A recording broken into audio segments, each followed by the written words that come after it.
नमस्कार दोस्तों, स्वागत है आपका आज के मुख्य समाचारों में। जी हां दोस्तों, आपको यहां पर देखने को मिलेंगी सुबह से लेकर शाम तक की तमाम बड़ी खबरें मुख्य समाचार ब्रेकिंग न्यूज अपडेट्स के रूप में। तो चलिए दोस्तों, जान लेते हैं आज की पहली बड़ी खबर। पीएम मोदी बोले, पहले की सरकारें खुद को माई बाप समझती थी, सबसे बड़ी जाति युवा, महिलाएं, किसान, इनको मजबूत बनाकर भारत को विकसित बनाएंगे।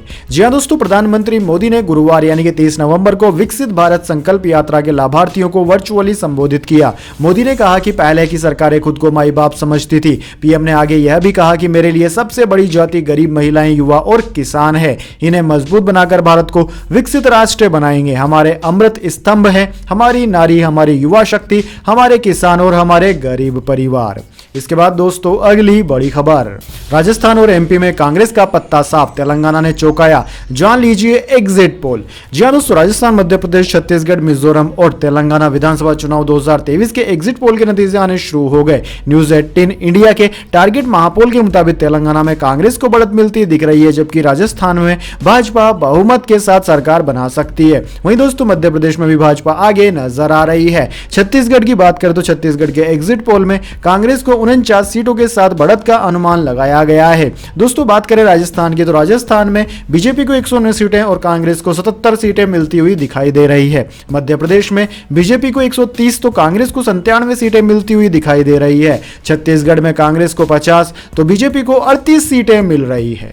इसके बाद दोस्तों अगली बड़ी खबर, आज से बदल जाएगा सिम खरीदने का नियम, अब पहले से ज्यादा होगा वेरिफिकेशन। जी हां दोस्तों, सिम कार्ड को लेकर 1 दिसंबर 2023 से नियमों में बड़ा बदलाव हो रहा है। वैसे तो दोस्तों सभी बदलाव 2 महीने पहले ही लागू होने थे, लेकिन सरकार ने 30 नवंबर तक इन्हें लागू करने की समय सीमा को बढ़ा दिया था। अब दोस्तों 1 दिसंबर 2023 से सिम खरीदने के लिए आपको नए नियमों का पालन करना होगा। नए नियमों के लागू होने के बाद उम्मीद की जा रही है कि देश में साइबर फ्रॉड्स के मामलों में कमी आएगी। सरकार ने नए नियमों को आम लोगों की सुरक्षा के लिए जारी किया है। इसका असर बल्क सिम कार्ड खरीदने और नए सिम कार्ड लेने पर भी पड़ेगा। दोस्तों इनमें सबसे प्रमुख नियम तो यह है कि अब डीलर का भी वेरिफिकेशन होगा। सरकार ने सिम कार्ड डीलर्स के लिए भी वेरिफिकेशन को अनिवार्य कर दिया, यानी कि सिम कार्ड जारी करते वक्त सिम खरीदने वाले के डॉक्यूमेंट तो लगेंगे ही, साथ ही डीलर का वेरिफिकेशन भी किया जाएगा। इसके अलावा दोस्तों अगर नियमों के पालन में अनदेखी पाई जाती है तो सरकार 10 लाख रुपए तक का जुर्माना भी लगा सकती है। नए नियमों में बल्क सिम कार्ड जारी करने को लेकर भी बदलाव किए हैं। बल्क सिम कार्ड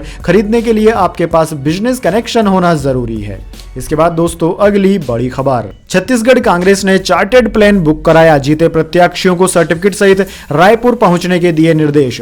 जी हां दोस्तों, छत्तीसगढ़ कांग्रेस ने विधानसभा चुनाव का परिणाम आने से पहले ही हॉर्स ट्रेडिंग से बचने की तैयारी कर ली है। पार्टी सूत्रों के मुताबिक परिणाम आते ही जीते प्रत्याशियों को बेंगलुरु भेजने की तैयारी की जा रही है। इसके लिए कांग्रेस ने 72 सीटर चार्टर्ड प्लेन भी बुक करा लिया है। इसमें जीते विधायकों के साथ ही पार्टी के नेता भी होंगे। कांग्रेस के लिए कर्नाटक सबसे सुरक्षित जगह है, क्योंकि दोस्तों वहां पर भी कांग्रेस की ही सरकार है।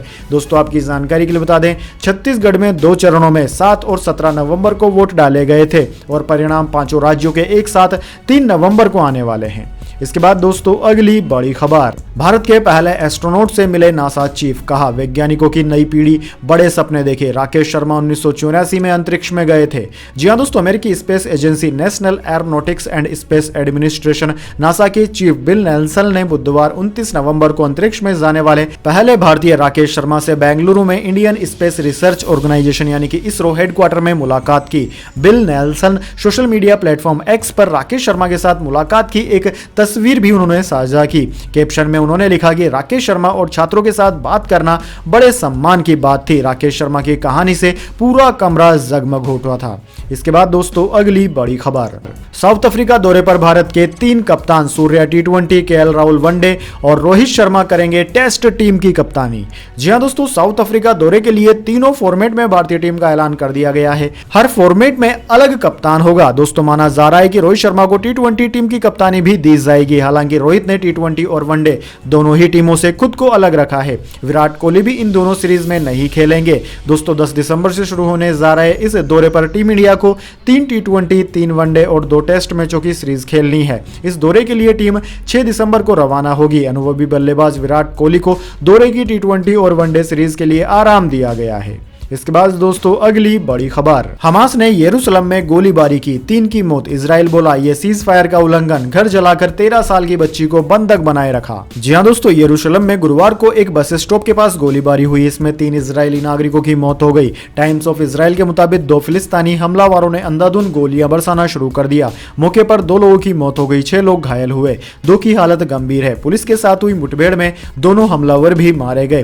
ताजा अपडेट के मुताबिक हमास ने इस हमले की जिम्मेदारी ली है। हमास ने कहा है कि यरूशलेम के बस स्टॉप पर हमला करने वाले फिलिस्तीनी हमास मेंबर्स थे, दोनों भाई थे। इसके बाद दोस्तों अगली बड़ी खबर, एलन मस्क बोले मुझे विज्ञापन की जरूरत नहीं, एक्स पर एड के लिए ब्लैकमेल करने वाले भाड़ में जाएं, यहूदी विरोधी पोस्ट पर माफी मांगी।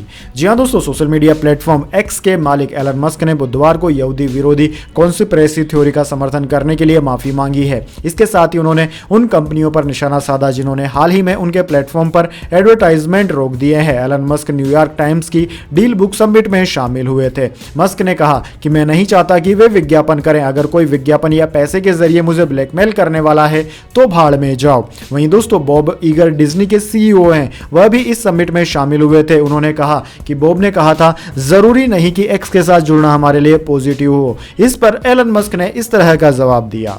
इसके बाद दोस्तों अगली बड़ी खबर, ICC T20 world cup 2024 T20 world cup के लिए सभी 20 टीमें फाइनल, युगांडा ने भी पहली बार किया क्वालिफाई। जी हां दोस्तों, युगांडा ने इतिहास रचते हुए T20 वर्ल्ड कप 2024 के लिए क्वालिफाई कर लिया। युगांडा ने अफ्रीका रीजन क्वालिफायर में रवांडा को 9 विकेट से हराकर यह ऐतिहासिक उपलब्धि हासिल की। युगांडा की जीत के साथ ही जिम्बाब्वे T20 वर्ल्ड कप 2024 से बाहर हो गया। जिम्बाब्वे को क्वालिफायर्स में नामीबिया और युगांडा के हाथों हार का सामना करना पड़ा था। जिम्बाब्वे ने पिछले T20 वर्ल्ड कप में भाग लिया था, जहां उसने पाकिस्तान को हराया था। दोस्तों अफ्रीका रीजन क्वालिफायर के जरिए नामीबिया ने पहले ही T20 वर्ल्ड कप के लिए क्वालिफाई कर लिया था। वैसे दोस्तों बात करें 20 T20 टीमें जो कि वर्ल्ड कप में खेलने वाली है, उनके नाम कुछ इस प्रकार हैं: West Indies, USA, Afghanistan, Australia, Bangladesh, England, Bharat, Pakistan, south Africa, Sri Lanka, New Zealand और नीदरलैंड। इसके अलावा कुछ नई टीमें हैं जो कि जिनकी पहली बार एंट्री हुई है। उनमें है Ireland, Scotland, Papua New Guinea, Canada, Nepal, Oman, Namibia और युगांडा। इसके बाद दोस्तों अगली बड़ी खबर, पेपर लीक करने पर उम्र कैद के साथ लगेगा 10 करोड़ का जुर्माना, इस राज्य ने बनाया सख्त कानून।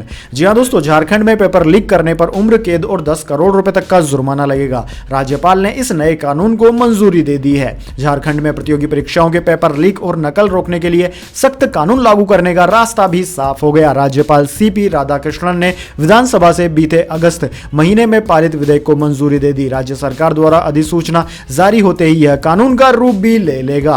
वैसे दोस्तों आपको क्या लगता है, क्या पूरे देश में भी इस तरह का कड़ा कानून बना देना चाहिए? क्योंकि दोस्तों कुछ लोग ऐसे होते हैं जो कि पूरे छात्रों की मेहनत पर पानी फेर देते हैं। एक तो वो छात्र होते हैं जो कि पूरे साल भर मेहनत करते हैं लेकिन फायदा उठा ले जाते हैं कुछ चंद रुपए फेंक कर, सरकारी नौकरियों पर कब्जे करने वाले लोग।